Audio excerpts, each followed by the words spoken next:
متحدہ عرب امارات نے تیل پیدا کرنے والے ممالک کے فورم اوپیک اور اوپیک پلس سے نکلنے کا اعلان کر دیا ہے۔ اماراتی حکام کا کہنا ہے کہ عرب اماراتی تیل کی فروخت پالیسی میں خود مختاری حاصل کرے گا۔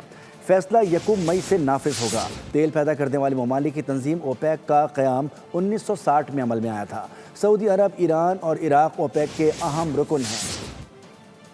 تیل کی پیداوار میں خود مختاری یا وجہ کچھ اور؟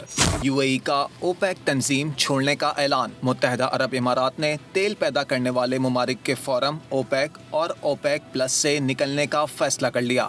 اماراتی خبر ایجنسی کے مطابق فیصلہ 1 مئی 2026 سے نافذ العمل ہوگا۔ فیصلے کے عالمی تیل مارکیٹ پر بھی اثرات متوقع۔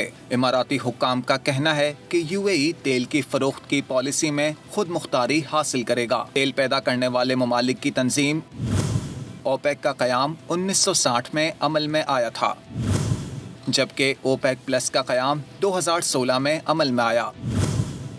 سعودی عرب، ایران، عراق اور کویت اوپیک کے اہم رکن ہیں، جبکہ اوپیک پلس میں روس سمیت دیگر ممالک شامل ہیں۔ اوپیک اور اوپیک پلس تیل کی پیداوار اور قیمتوں کا تعین کرتے ہیں۔ یہ ممالک دنیا کے تقریباً 40 سے 50% تیل کی پیداوار کو کنٹرول کرتے ہیں۔